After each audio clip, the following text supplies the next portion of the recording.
Graça e paz, meus irmãos. Vemos muita coisa importantíssima durante essa leitura.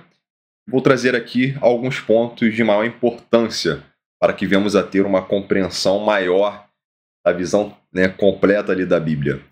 Porque há texto que, se não compreendermos no início, Gênesis, Êxodo, Levítico, Números, Deuteronômio, vamos ter dificuldade de compreensão lá na frente, nos profetas, nos escritos, no Novo Testamento.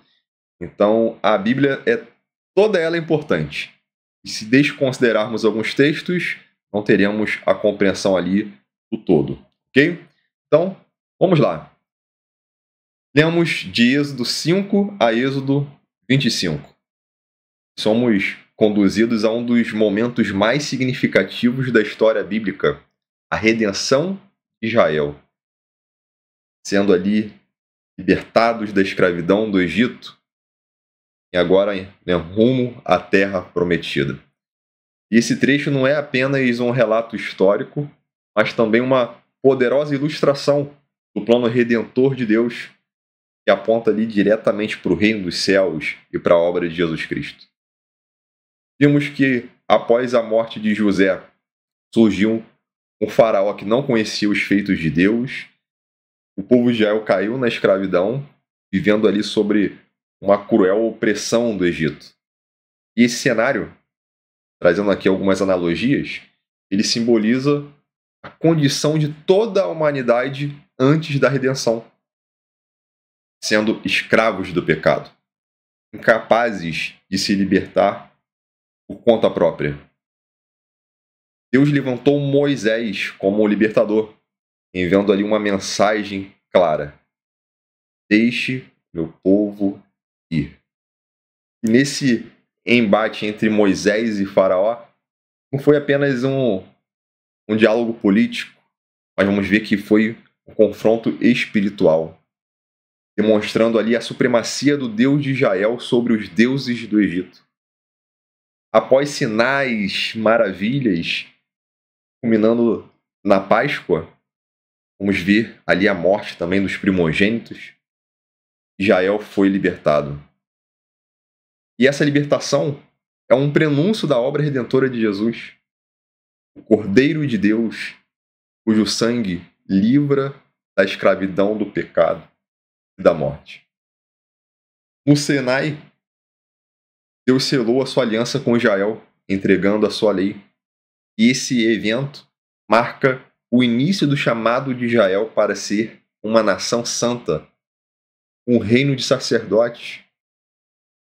Com isso tudo, vamos ver o propósito do reino dos céus, de reconciliar todas as nações com Deus. Um ponto muito importante que também acontece, lembrando que eu não vou conseguir abordar todos os pontos, tem muitos pontos interessantíssimos, mas vou trazer alguns aqui. Está falando sobre alguns nomes de Deus, usados aqui nas escrituras. Alguns são genéricos, que podem ser usados para outras divindades também, como é o caso do nome El, que é Deus, pode ser tanto usado para o Deus Criador, como também outras divindades. Mas hoje vou falar um pouquinho sobre isso. Falamos um pouquinho sobre esse nome que Deus revelou na sarça ardente a Moisés. Está no vídeo anterior. Hoje eu gostaria de falar sobre as pragas do Egito. Deus desmascarando os deuses egípcios. É muito interessante que essas pragas ao Egito não foram meros eventos naturais ou punições ali arbitrárias. Cada uma delas foi um golpe direto contra o coração da idolatria egípcia, desmascarando ali a inutilidade e a impotência de seus deuses diante do Deus verdadeiro, Adonai. Em hebraico, a palavra praga é macá. Macá significa literalmente golpe. Olha que interessante.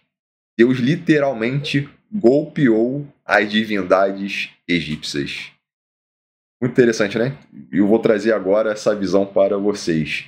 Não foi ali uma ação ali simplesmente de Deus querendo fazer o povo ir. Não. Foi um golpe também contra as divindades egípcias. Os deuses, os poderes espirituais que sustentavam o Egito foram derrotados. Deus não apenas feriu ali a natureza do Egito fisicamente, mas golpeou diretamente a confiança nas divindades egípcias, demonstrando ali a sua soberania absoluta. É claro que essas divindades não existem, não são deuses existentes, mas o nosso papai lá, ele quis comprovar justamente isso, a sua superioridade acima das divindades egípcias, que esses deuses não eram nada. Ok?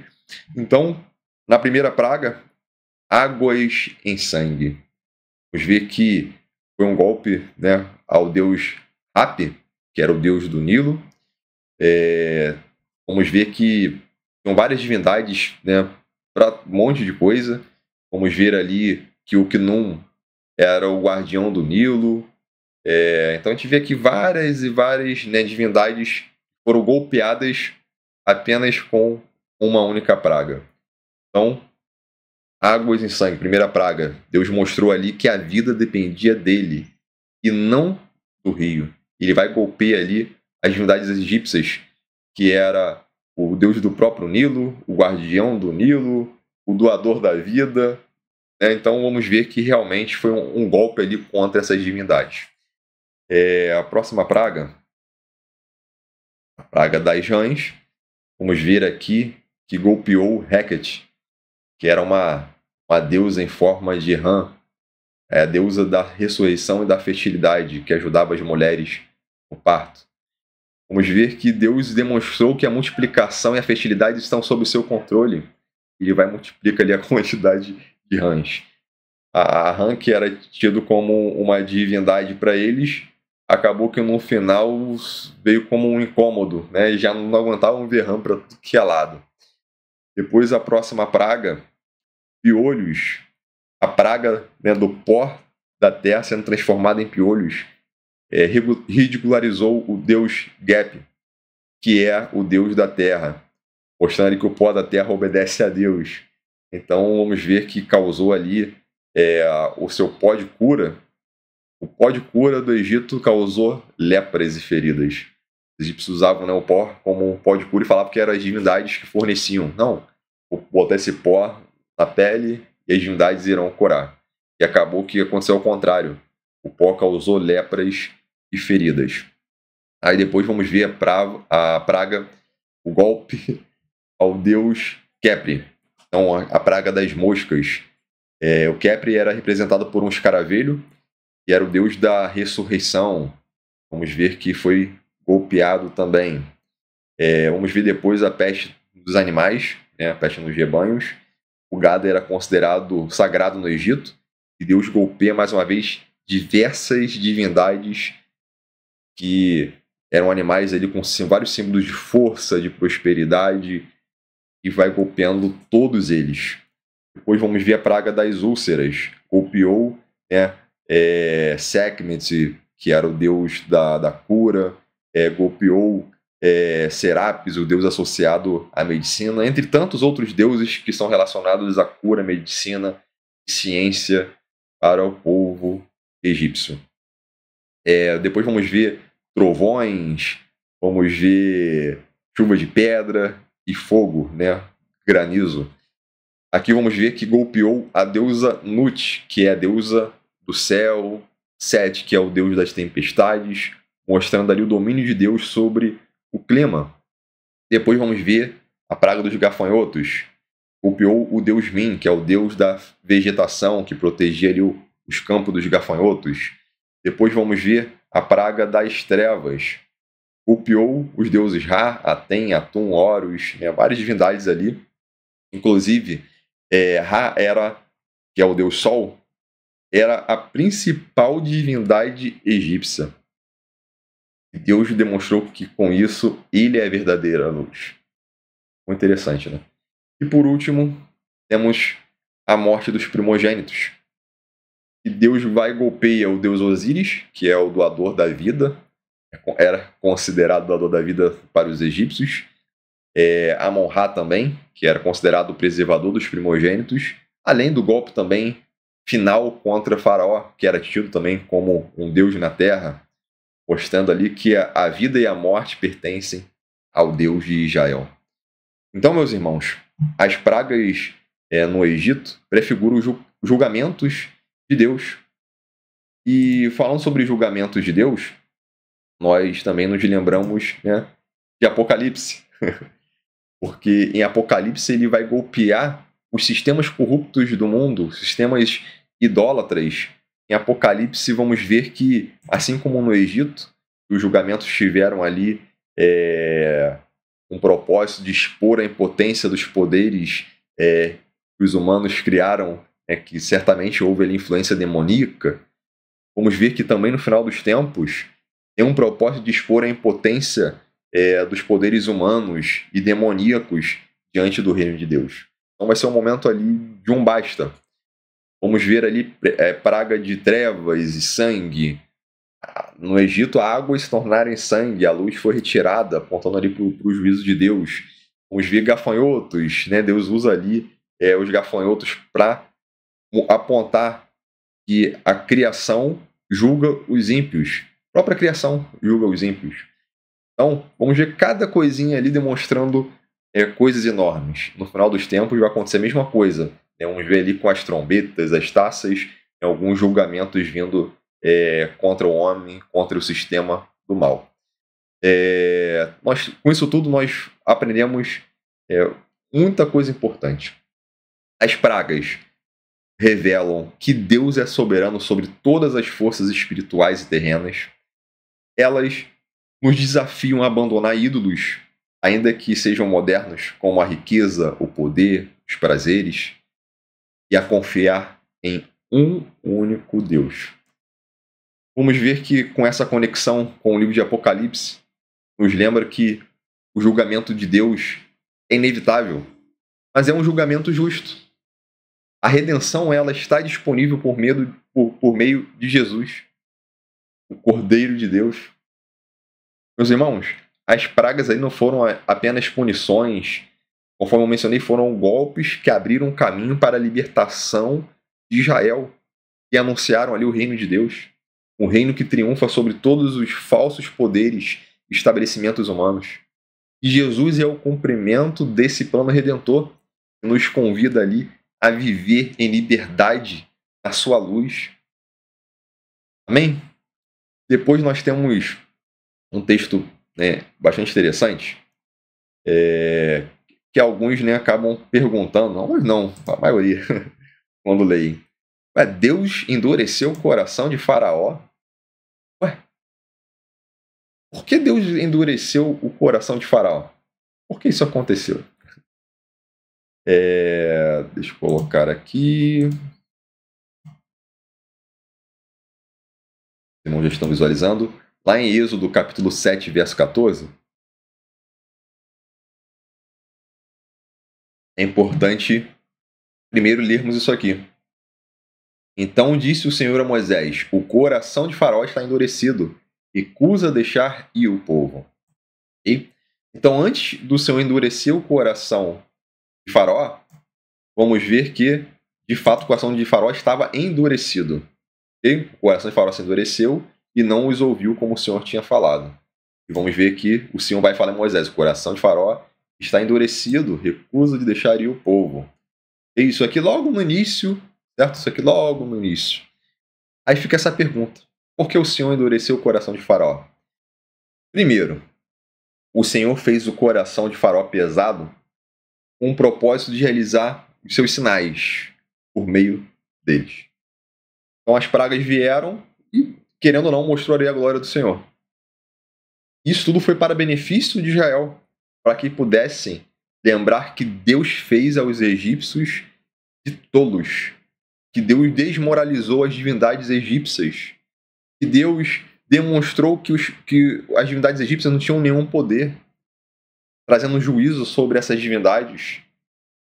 E vamos ver que, por meio disso, o povo de Israel saberia que o Senhor é o único Deus e que, pelo seu poder, eles foram libertos. Aí alguns falam: ah, então beleza, Deus endureceu o coração de Faraó, mas ele pode ser responsabilizado por isso se Deus endureceu? Bem, acabamos de ler aqui que inicialmente o coração de Faraó estava endurecido. O próprio Deus fala isso, que o coração estava endurecido. Okay?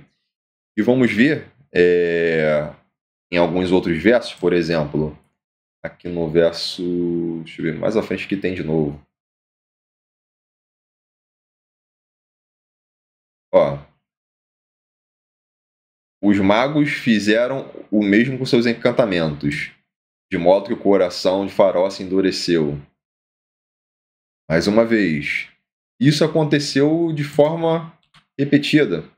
Então, aqui em Êxodo 8, no verso 15, o coração de Faraó se endureceu. Então, se a gente for descer mais um pouco, o coração de Faraó se endureceu.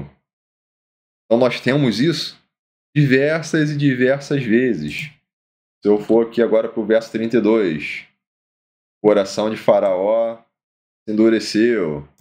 Então, não foi ali uma vez, né? Nós temos aqui no verso 7, capítulo 9, verso 7. Mais uma vez, o coração de Faraó se endurecendo. Então, meus irmãos, o que acontece? Deus endureceu o coração de Faraó, mas somente depois que esse tirano já tinha o coração endurecido. Nas 5 primeiras pragas, ele foi recusando a mensagem de Deus. O Faraó já estava com o coração endurecido.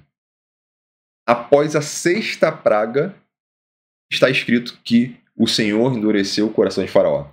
Então, estamos aqui no capítulo 9, verso 7, mostrando que o coração de Faraó se endureceu. Aí no verso 12, com a 6ª praga, vamos ver que, porém, o Senhor endureceu o coração de Faraó.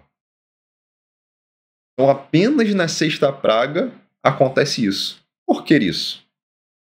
Se alguém se recusa repetidamente a se submeter a Deus, o Senhor ele pode ratificar a decisão, considerando ali a sua presciência divina. Porque Deus já conhece toda a linha do tempo. Ele não é limitado ao nosso tempo. Ele já sabe o que nós faremos amanhã. Ele já sabia que o faraó não deixaria por conta própria ali o povo ir apenas com seus grandiosos feitos, com as pragas e os golpes contra as divindades egípcias. Isso aconteceria em algum momento. Mas já que até a 5ª praga o faraó não liberou, Deus falou, até aqui você não liberou. Agora eu vou endurecer o seu coração, porque eu vou mandar mais 5. Já havia mandado 5, porque eu vou mandar mais 5. E você não vai liberar agora até que se complete a última praga. Aí foi uma questão que o próprio Deus endureceu. Já que você não vai liberar por conta própria, você tem um coração endurecido, você não se arrepende, apesar dos meus grandes feitos, agora você não vai liberar enquanto eu completar agora o meu plano. Então, com isso nós aprendemos algumas coisas. Porque Deus, ele tende a poupar a vida dos maus, ainda que ele saiba que no futuro eles não se arrependerão. Ele sabe quem vai se arrepender, quem não vai se arrepender. Ele sabe aqueles que hoje estão de pé e vão cair no futuro. Ele sabe de tudo. Só o que acontece? Muitas das vezes ele deixa a coisa rolar. Esse é mau, mas vou deixar ele viver, entendeu? Na maldade dele. E simplesmente acontece da pessoa ser mal o resto da vida. Outros, de repente, ele mata justamente porque ele sabe que vai fazer algum mal a alguém que, de repente, poderia meio que quebrar um cumprimento de um propósito divino.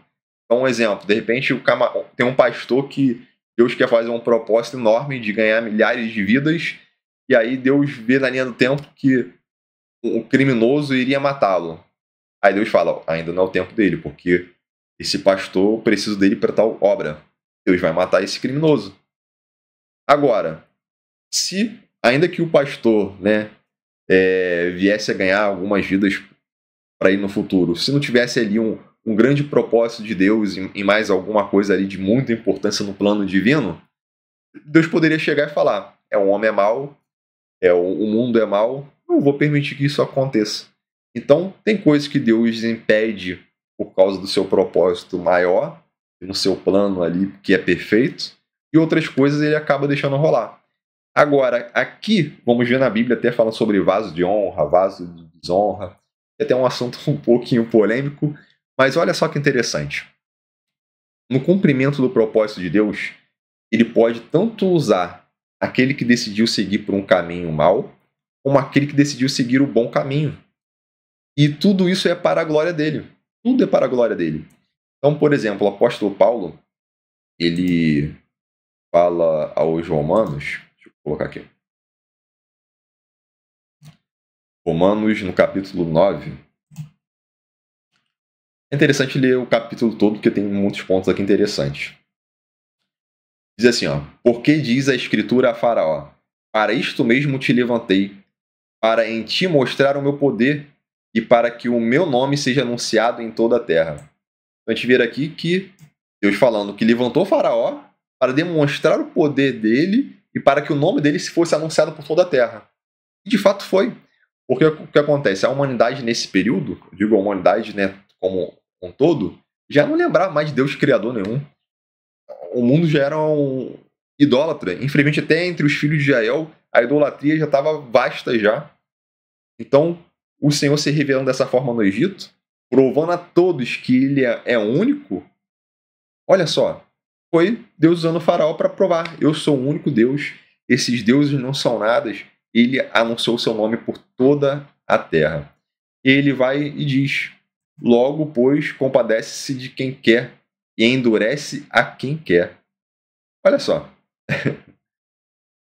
E aí diz: dir-me-ás então, por que se queixa ele ainda? Porquanto quem tem resistido à sua vontade?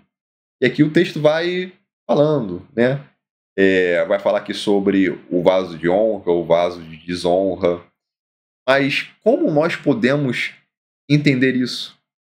A questão é que Faraó, ele desprezou abertamente o Senhor. Ele estava destinado a morrer em juízo.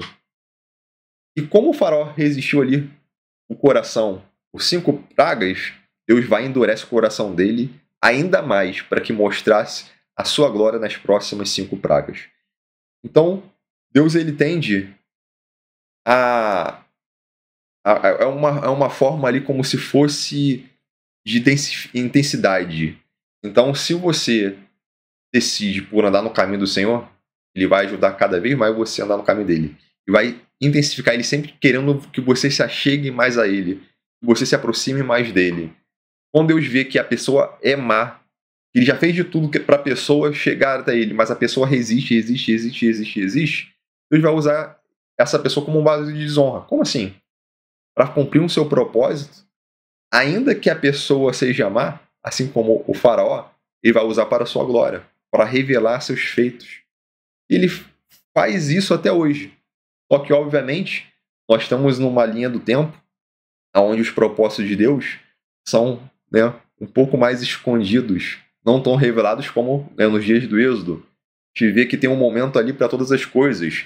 Até mesmo o povo de Israel, lá para o Êxodo, vamos ver que as 10 pragas, grandes revelações, mar se abrindo, cordonizes, maná, água da rocha, coluna de fogo, coluna de nuvem, vencendo guerras ali contra grandes guerreiros. Então a gente vê o poder de Deus ali sendo manifestado de forma clara.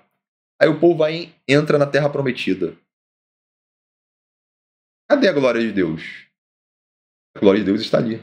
Ah, mas cadê os milagres e as maravilhas? Ué, enquanto eles eram fiéis a Deus, não estavam perdendo nenhuma guerra. Enquanto estavam fiéis a Deus, estavam sendo prósperos. O solo ali, próspero, cultivando, dando frutos, tudo uma bênção. O que é mais? O propósito de Deus de se manifestar, de mostrar que Ele é o Criador, que Ele faz e acontece. Lá no Êxodo, o propósito era um. Ele já demonstrou quem Ele era, já demonstrou que Ele é único, ele já deu leis ao povo. Depois chegou um momento que alguns, né, acabam dizendo que Deus silenciou. Não, mas não. porque não havia mais necessidade de sair abrindo mais o mar. Para que abrir o mar? Para que derramar maná? Agora vocês plantem, colhem e eu vou abençoar vocês. As coisas passaram a ser mais simples, mas não significa que o sobrenatural parou de existir. Então, vamos ver, né, durante um longo período, sem grandes sinais, né, prodígios. Aí vem Jesus. Caramba, mais sinais e maravilhas e prodígios, inclusive para cumprir ali profecias. Tem milagres que Jesus fez que apenas o Messias poderia se fazer. Então foram cumprimentos de milagres messiânicos. E vamos ver que depois que ele morre e ressuscita, os seus discípulos replicaram esses milagres, justamente para provar ali que Jesus não era um mágico, mas que em seu nome seus discípulos continuaram a fazer os mesmos milagres e maravilhas, e até outros mais. Isso permitiu que o evangelho fosse propagado e fosse espalhado ao mundo todo até os dias de hoje. E os milagres e maravilhas de hoje, a gente vê como no tempo antigo? Não. Novamente, é como se estivéssemos entrado na Terra. O propósito já aconteceu. Agora nós estamos numa linha de tempo aguardando ali o próximo, digamos que, evento profético.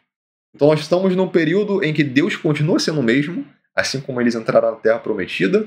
Deus continua agindo, Deus continua existindo ainda o sobrenatural, mas ainda de forma mais escondidinha.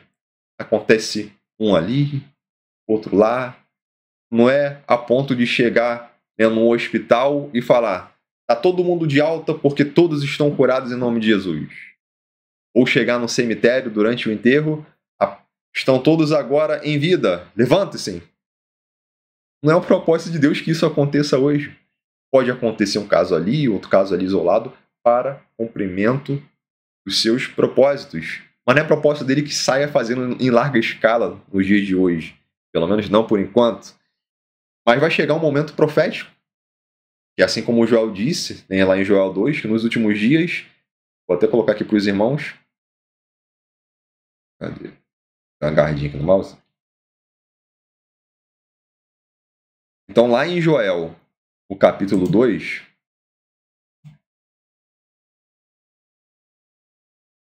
um texto bastante profético aqui.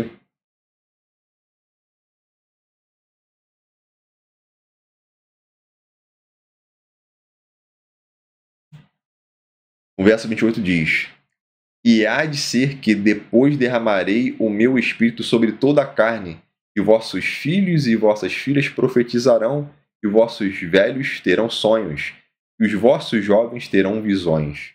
Então é um texto aqui que é escatológico, é para o final dos tempos. Então a gente vê com essa profecia aqui de Joel 2, que nos últimos dias acontecerão outros sinais e maravilhas. Manifestarei maravilhas do céu e na terra, sangue, fogo, coluna de fumaça. Mais uma vez, vai ser uma linha, né, do tempo profética, aonde vai ter novamente a necessidade de acontecer milagres e maravilhas, manifestação do sobrenatural de forma talvez como nunca existiu antes. Coisas que aconteceram no Êxodo aconteceram novamente. Coisas que aconteceram no primeiro século aconteceram novamente. Coisas grandiosas. Então estaremos aqui num outro período profético distinto na era da humanidade. Então, na história da humanidade, vai ser um novo mover profético. Então, são coisas grandiosas que o Senhor tem reservado para esse tempo. Então, isso é só para os irmãos entenderem o propósito de Deus com cada coisa. Tudo que acontece no mundo acontece de acordo com os planos de Deus. E nada vem frustrar os seus planos. O propósito de Deus para cada evento que acontece ao nosso redor é evidente. Ok, meus irmãos? Vou ler aqui um texto de Provérbios, para trazer uns esclarecimentos. Provérbios, no capítulo 28, no verso 14, diz assim: Feliz é o homem que sempre teme o Senhor, mas o que endurece o coração virá a cair em desgraça. Então, o faraó, ele endureceu o seu coração, e ele caiu em desgraça. Tem um outro provérbio também, que é o provérbio 16, verso 9. O coração do homem planeja seu caminho, mas o Senhor dirige os seus passos. Que é forte, hein? De repente o homem planejou fazer um caminho, planejou o seu caminho, e Deus dirigiu os seus passos naquele caminho que ele decidiu. Olha só que curioso, né? E nós temos depois, né? Temos várias coisas, né, durante essa leitura da semana interessantíssimas. Mas para não deixar muito longo, para nós encerrarmos, os 10 mandamentos, né? Êxodo 20. A palavra de Deus aqui revelada. Na revelação dos mandamentos, o próprio Deus veio falar ao povo. Uma comunicação pessoal, algo aqui mais íntimo. Deus não apenas escreveu a lei, mas ele proclamou com a sua própria voz. Nós chamamos de os 10 mandamentos, mas em hebraico o nome é Devarim, que significa palavras, né? Então são as 10 palavras, as 10 pronunciações de Deus, indicando ali que os mandamentos não são apenas ali meras regras, mas são revelações do coração, da vontade de Deus.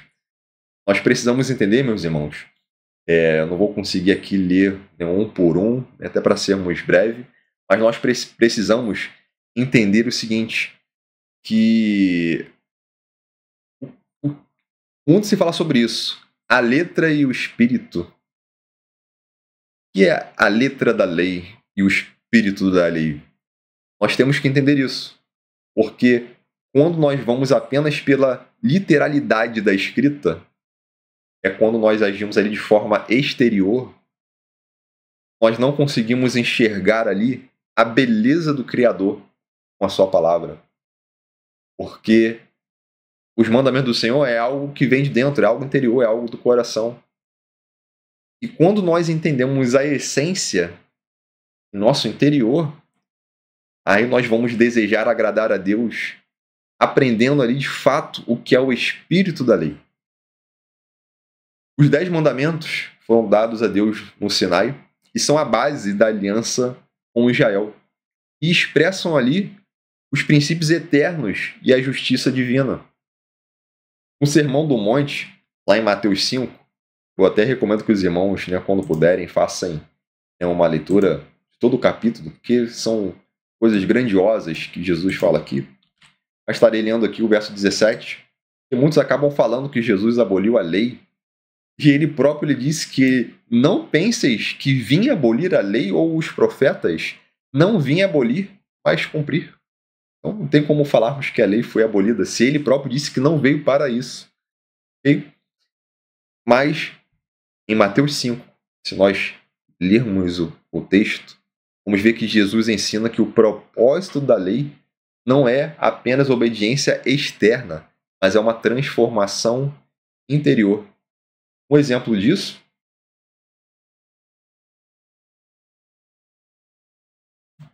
ele fala, né, nos versos seguintes: ouviste que foi dito, não matarás. Quem matar estará sujeito a julgamento. Eu, porém, vos digo que todo aquele que se irá contra o seu irmão será passível de julgamento. Quem o chamar de sensato será réu diante do tribunal, e quem chamar de tolo será réu do fogo do inferno. Caramba! É interessante que alguns falam que Jesus aboliu a lei. Mas além dele falar que não aboliu, nós vamos ver que alguns pontos ele torna até mais graves, né? Porque passa a ser até mais rígido. Mas justamente porque está mostrando que o espírito da lei não é apenas não matar. O objetivo não é não matar, mas é não odiar. Ele está mostrando que a origem, a essência, o que está por trás da morte. Eu sou contra o ódio. Eu sou contra a ira que está no coração. Elimine essa ira, elimine esse ódio. Esse é o espírito da lei. E vamos ver que ele vai ensinando isso aqui. O espírito da lei. Mas nos dias de Jesus, é claro que hoje ainda existe, tá, meus irmãos? Mas nos dias de Jesus havia ali muita hipocrisia. E, infelizmente, isso era evidenciado principalmente pelos mais religiosos, que focavam apenas na letra. E com isso viviam a lei externamente. Eu lembro que Jesus fala ali, lembra da figueira que tinha ali muitas folhas, e aí Jesus chega perto para comer, não vê os frutos. e aí seca aquela figueira. Jesus usa aquele simbolismo como a hipocrisia dos fariseus. Olha, repleto de folhas, repleto ali de exterioridades. O que é exterior, você olha, que belo, que bonito, que maravilha, olha só. Mas o interior não tem fruto. E é isso que Jesus estava ensinando o tempo todo.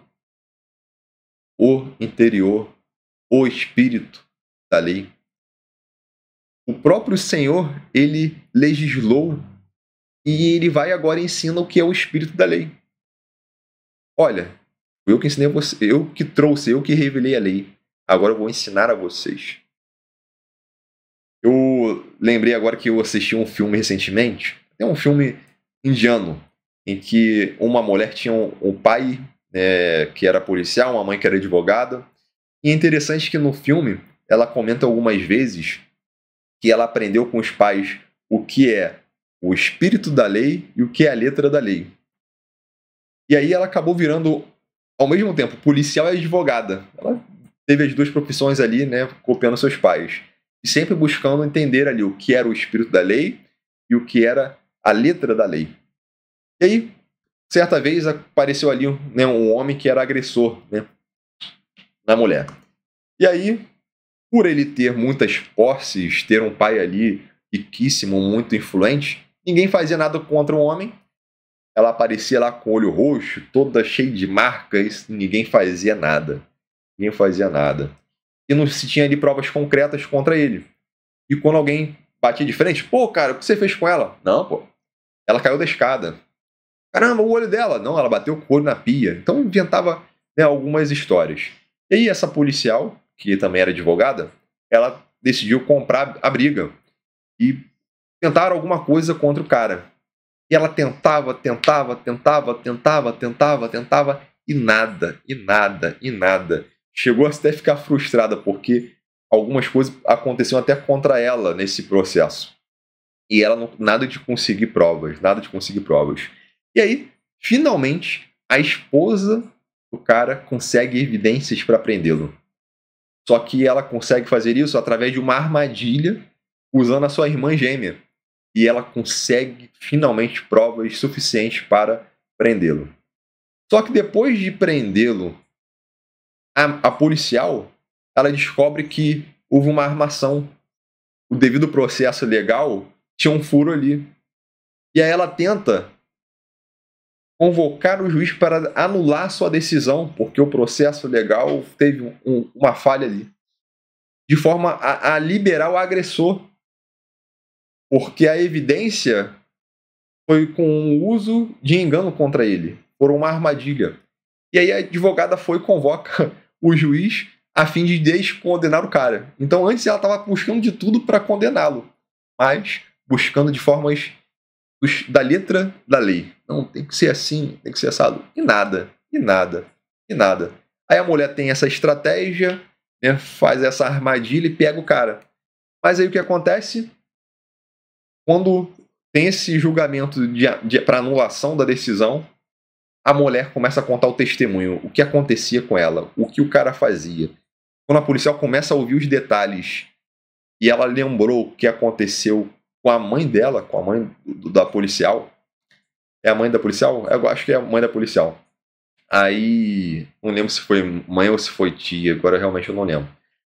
Aí quando ela começa a lembrar de coisas ali que ela vivenciou, ela foi pensando assim, ela conseguiu enxergar que se fosse liberar o homem, era um mal pior descondená-lo, porque o homem de fato era um agressor. Pela letra da lei, de repente ele teria que ser liberto, mas ele merecia aquilo. E pelo espírito da lei, o devido processo legal ali poderia querer de repente liberá-lo. Mas ela entendeu ali que pelo espírito da lei, ele precisava daquilo, ele precisava ser condenado.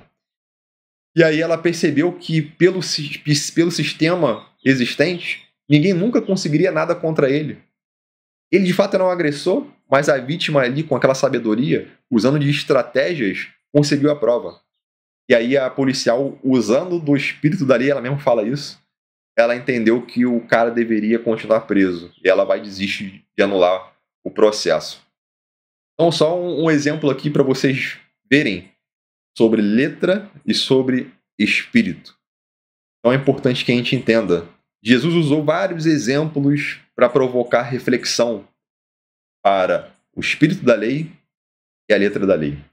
Um exemplo, quando Jesus certa vez curou no sábado e começaram a criticá-lo, Jesus vai e fala: qual de vocês, se o seu filho ou se o seu boi cair num buraco, não se apressará em tirá-lo de lá, mesmo que seja sábado? Eles não queriam que Jesus fizesse cura no sábado. E é interessante que a lei de Deus não tinha nada que proibisse isso. Não tinha. Mas nos costumes judaicos, na tradição judaica, eles começaram a criar regrinhas. Não, isso é errado, isso é errado, isso é errado, isso é errado. Hoje, por exemplo, para o povo judeu, é errado até você cortar o papel higiênico no sábado. Então eles precisam cortar o papel higiênico, já deixar cortado antes do sábado, para no sábado não precisar cortar. Então você vê que não chega nem a ser a letra da lei. Os caras tentaram criar coisas a mais na tradição. Quando você vê pelo Espírito, isso não tem nada a ver. Como assim cortar papel higiênico? A lei do Senhor é muito mais do que isso, cortar papel higiênico. Entendeu? Então a gente vê que o homem ele acaba, muitas das vezes, para coisas importantíssimas da fé, como a cura de um homem que está enfermo a sua vida toda ali, ou por muitos anos da sua vida. Agora vem Jesus e traz cura. Oh, não pode curá-lo. Gente, olha que absurdo. Então você vê que Jesus, sendo o legislador, mais uma vez ele ensina o espírito da lei. Ele diz ainda, por fim, que ele é o Senhor do sábado. Olha só, ele próprio criou o sábado. Então quem mais tem autoridade para legislar o que é certo ou errado e se fazer no dia de sábado, porque o próprio Senhor criou este dia? Então, meus irmãos, a gente vê que é importante entendermos o que é a letra da lei e o espírito da lei para uma compreensão maior das Escrituras. Isso lá na frente faz muita diferença, por isso que eu estou destacando isso aqui. No Sinai, a lei foi dada como parte da aliança. E em Jesus, essa aliança ela é ampliada, ela é renovada. Não significa que as coisas ficaram mais fáceis, porque você entendendo o espírito da lei, a coisa agora fica mais séria. Por quê? Pela literalidade da lei, você não pode adulterar. Pela literalidade, pela letra. Opa, não adulterar.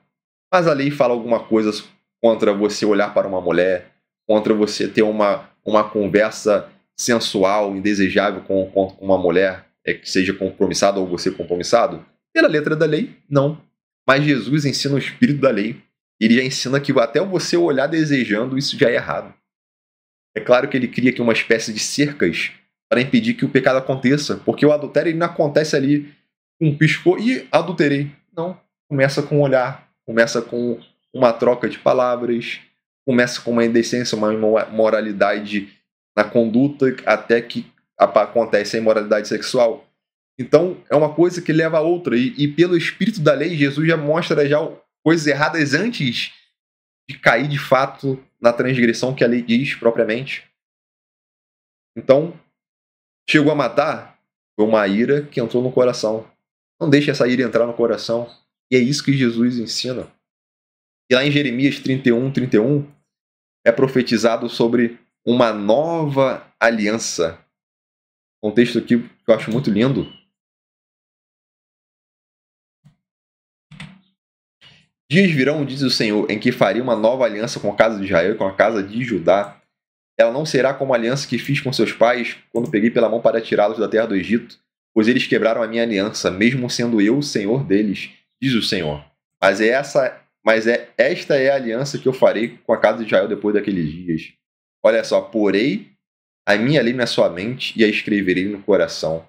Então a nova aliança é o Senhor conseguindo imprimir a sua lei na nossa mente, escrever no nosso coração, para que de fato venhamos a entender o espírito da lei, não só na letrinha ali, mas viver de fato, querendo agradá-lo em amor, porque a base de toda lei é o amor, então sem amor não existe cumprimento de lei. Em Jesus, a lei ela encontra a sua plenitude, que é você vivendo pelo Espírito. Jesus viveu a lei perfeitamente e revelou ali o verdadeiro significado por trás dela. E ele convida a que venhamos a cumprir a sua lei não apenas em ações ali, mas com o coração transformado. A obediência à lei não é apenas um dever. Oh, caramba, eu tenho que fazer. Mas é uma forma de refletir o caráter do cristão no caráter de Deus. Tem que ser um espelho. Eu quero viver a vontade de Deus aqui na terra.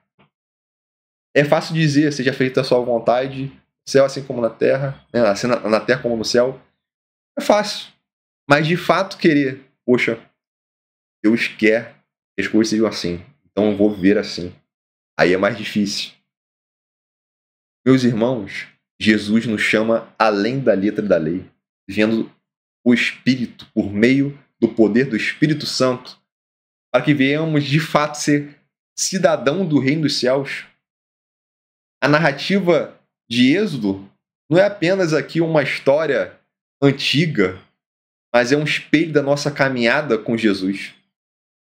Assim como Israel foi chamado para a liberdade, meus irmãos, em viverem ali em santidade e em obediência, nós somos chamados a viver como cidadão do reino dos céus, redimidos por Jesus, guiados por sua palavra, que nós possamos abandonar os ídolos e seguir com fidelidade o único Deus verdadeiro. Amém?